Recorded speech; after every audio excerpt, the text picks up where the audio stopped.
The dining room in my sister-in-law's house was a cavern of polished wood and flickering candlelight, the long oak table stretching like a runway beneath a chandelier that hadn't been dusted in months.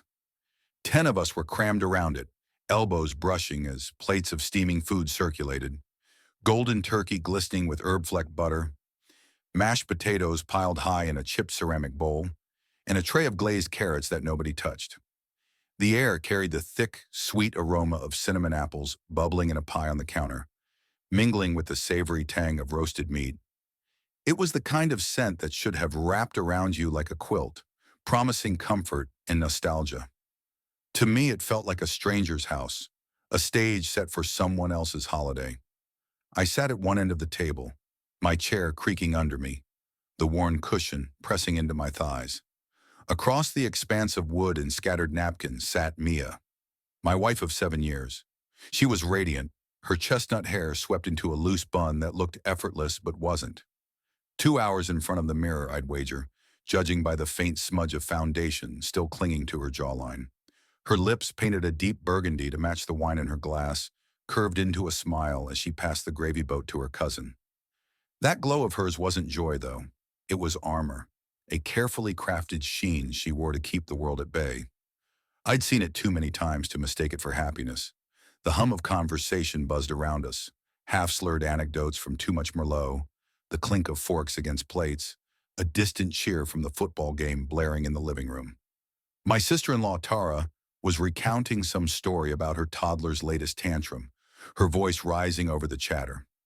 Mia laughed at the right moments, her eyes darting to the others, gauging their reactions.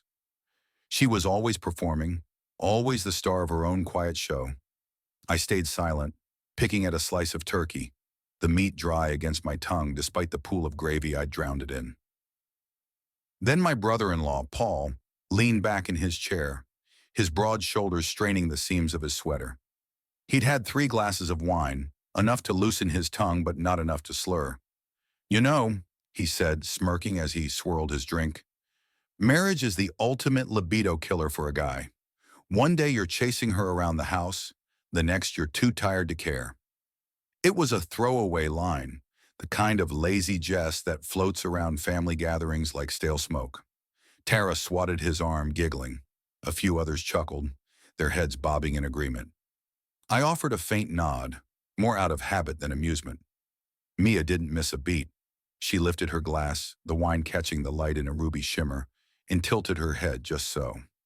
"Oh, please," she said, her voice smooth as velvet, cutting through the noise without effort. "Some of us are still waiting for there to be a libido to kill. Honestly, there's nothing worth giving thanks for in bed these days." She didn't look at me. Not a glance, not a flicker. Her eyes stayed fixed on the glass, her lips curling into a smirk as she took a slow sip. The table erupted. Tara nearly choked on her wine, a spray of it dotting her napkin as she laughed. Paul threw his head back, his guffaw bouncing off the walls. Mia's cousin, a wiry guy with a goatee, tried to stifle his grin behind his hand, but his shoulders shook with mirth. Even Rachel, my older sister, who sat 2 seats down with her arms crossed, let out a sharp, surprised snort before masking it with a cough. The sound swelled around me, a chorus of delight at my expense, each laugh a needle sinking into my skin. I didn't flinch, didn't blink. My face stayed still, save for a small, tight smirk that pulled at the corner of my mouth. I lifted my own glass, whiskey, not wine, the amber liquid sharp against my throat, and took a measured sip. The burn grounded me, kept my hand steady. I could feel Mia's gaze shift then, just for a second, a quick dart of her eyes to gauge my reaction. She expected me to squirm, to flush red and mumble something awkward, to play the part of the bumbling husband she'd cast me as. That's what she thrived on, poking at me in ways she could shrug off as just a joke if I pushed back. But I didn't give her that. My smirk held unyielding, and I saw the faintest twitch in her brow, a crack in her composure. It wasn't anger driving me, not yet. It was something colder, something that had been simmering for weeks, fed by whispers from Rachel and the nagging itch I tried to ignore. Under the table, my fingers brushed the edge of my phone in my pocket. I slid it out just enough to glimpse the screen. A text from Rachel sent 10 minutes ago. She's been weird all week. Check her gym bag when you get home. Trust me. I didn't reply, just locked the screen and slipped it back, my thumb lingering on the cool metal. The laughter died down, replaced by the scrape of forks and the murmur of new topics. Football scores, Tara's plans for Black Friday shopping. Mia leaned toward her sister, whispering something that made them both giggle, her wine glass still cradled in her hand. She thought she'd won, that her little jab had landed and faded into the evening's haze. She didn't know I'd stopped playing her game months ago. I passed the potatoes when Paul asked, nodded along to his rant about the Cowboys' defense, kept my voice low and even. But inside my mind was a live wire, sparking with every memory I'd buried. Late-night yoga sessions, the way she'd started locking her phone, the faint scent of cologne on her scarf that wasn't mine. Rachel had been on me for weeks, her voice sharp over the phone. "Ethan, you're not blind. She's hiding something. Dig or I will." I hadn't wanted to believe her. I'd told myself it was paranoia, that Mia was just restless, not deceitful. But that smirk of hers, that casual cruelty she'd flung across the table, had flipped a switch. The rest of dinner blurred past. I ate mechanically, the food tasteless now, my thoughts coiling tighter with every clink of glassware. Mia kept up her act, charming, untouchable, the queen of the room. But I wasn't watching her performance anymore. I was watching the clock, counting the hours until we'd leave, until I could sift through the threads Rachel had handed me. Because if Mia thought she could gut me in front of my own family and walk away unscathed, she'd forgotten who I was. I wasn't the man who flinched. I was the man who waited. The drive home from Tara's house was a quiet one, the kind of silence that hums with unspoken weight. Mia sat in the passenger seat, her head tilted against the window, scrolling through her phone with a faint smile playing on her lips. The glow of the screen carved shadows across her face, her fingers tapping out a rhythm I couldn't hear. I kept my eyes on the road, the headlights slicing through the November dark, the tires humming against wet asphalt. My hands gripped the steering wheel, knuckles pale, but my voice stayed locked behind my teeth. That jab at dinner, her cool, cutting words, still echoed in my skull, a splinter I couldn't shake loose. Back at the house, Mia kicked off her heels by the door, the clatter echoing through the foyer. "I'm exhausted," she said, her tone light, as if the night had been nothing more than a pleasant blur. She padded upstairs, leaving a trail of perfume, jasmine, sharp and expensive, that clung to the air like a signature. I lingered downstairs, the living room dim under the flicker of a single lamp. My phone buzzed in my pocket, and I pulled it out to see Rachel's name flashing. Her text was short, insistent. "Did you check the bag yet?" "Don't wait." Mia's gym bag sat by the couch, a sleek black duffel she'd started carrying religiously over the past 6 months.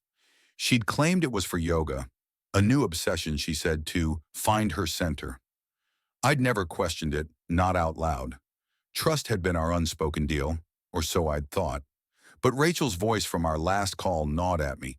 "She's not sweating through Downward Dog at 10 p.m., Ethan. Wake up." I unzipped the bag, my pulse steady but loud in my ears. Inside, beneath a folded towel, was a receipt, crumpled, dated 3 nights ago. A bar downtown, 2 cocktails, 11:47 p.m.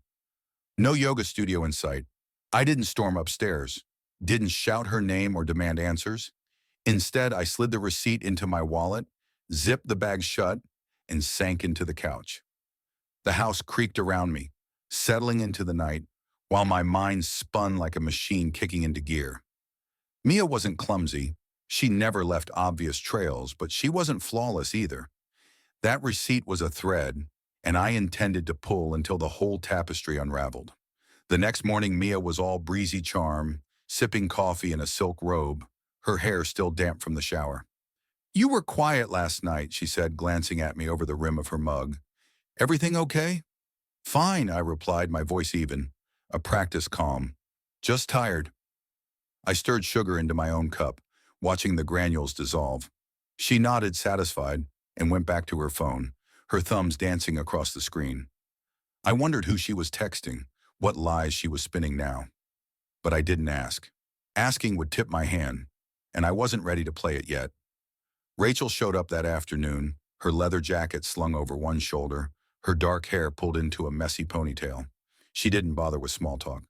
"Find anything?" she asked, dropping onto the couch where the gym bag still sat, untouched since last night.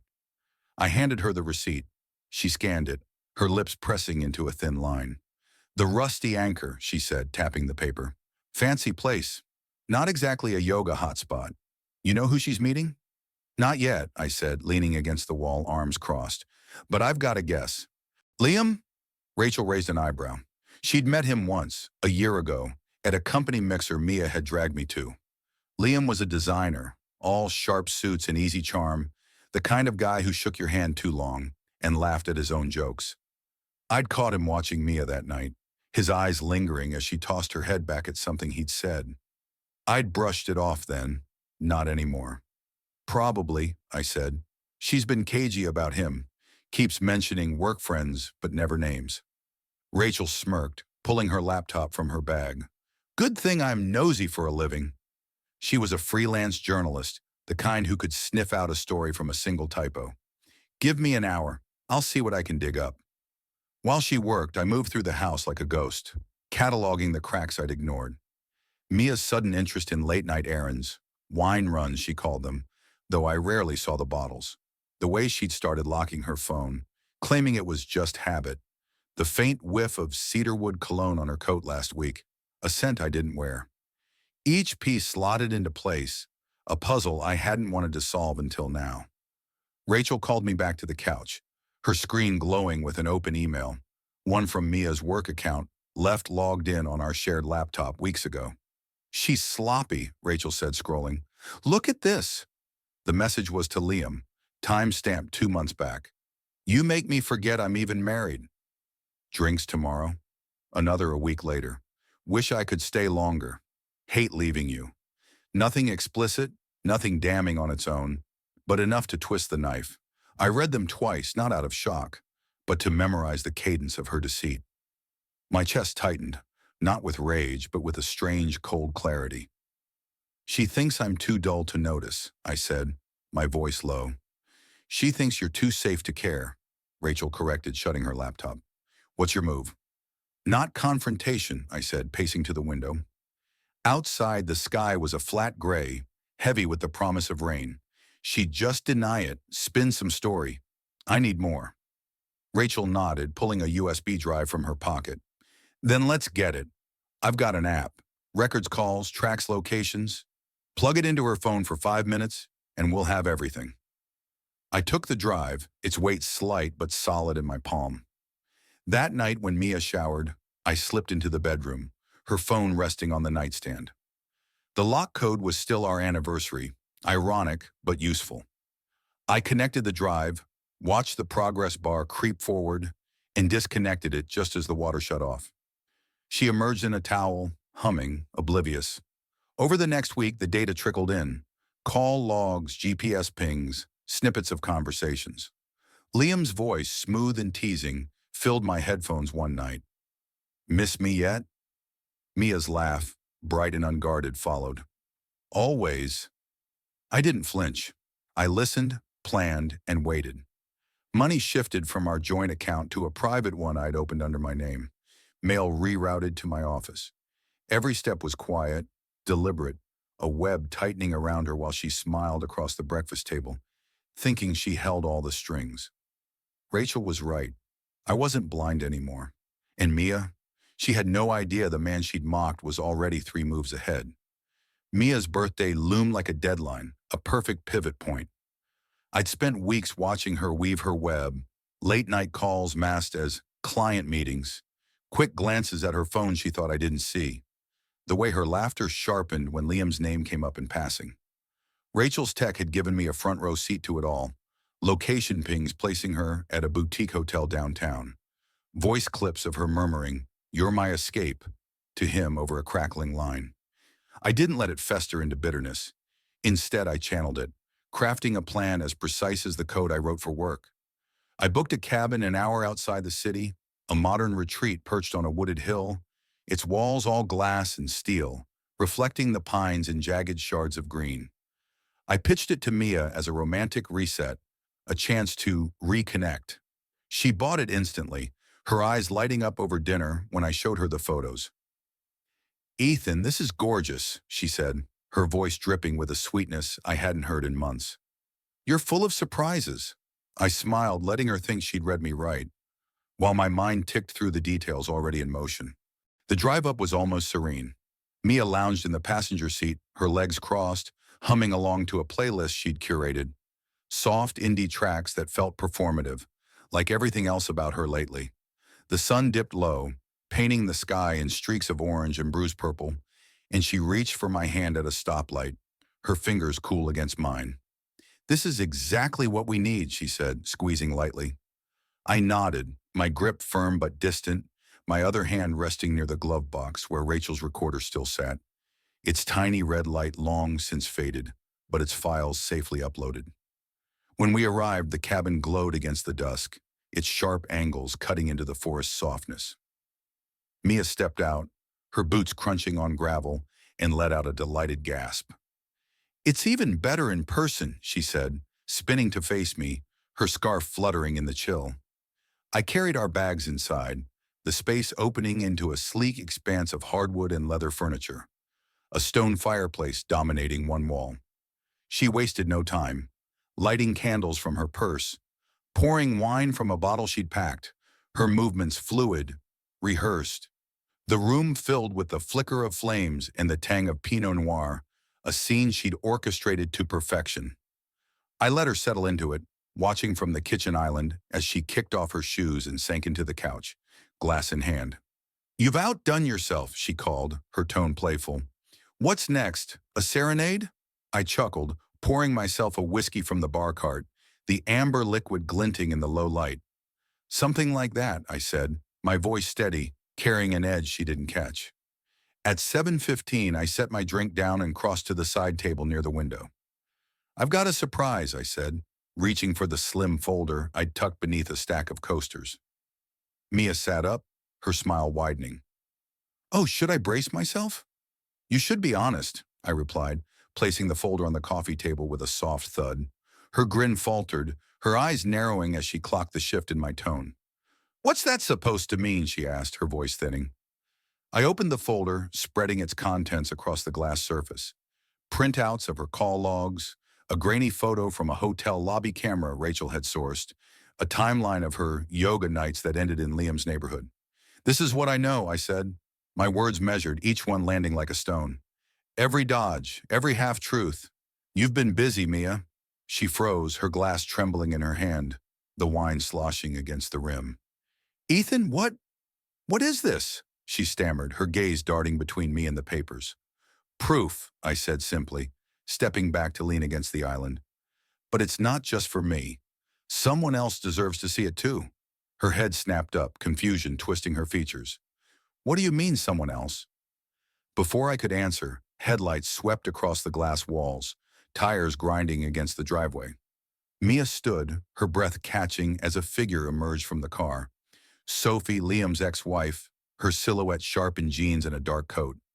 She didn't knock, just pushed the door open and stepped inside, her boots echoing on the floor. Her eyes locked on Mia, cold and unyielding, a stack of her own evidence clutched against her chest. "Sophie?" Mia whispered, her voice barely audible, her knees buckling slightly. She gripped the couch for support. "You know why I'm here," Sophie said, her tone flat, cutting. She dropped her papers next to mine, receipts, a screenshot of a text Liam had sent her months ago bragging about Mia, a photo of them at a bar, his arm slung around her waist. "You thought you were clever sneaking around, but I've known for longer than you'd like." Mia's face drained of color, her lips parting, but no words coming. She turned to me, eyes wide, pleading for a lifeline. I didn't offer one. "Ethan, I didn't mean—" "Don't!" Sophie snapped, stepping closer, her presence a blade in the room. "Don't try that with me. You knew he was mine once. You didn't care." She tilted her head, studying Mia like a specimen. "You're not special to him. You're just the latest distraction."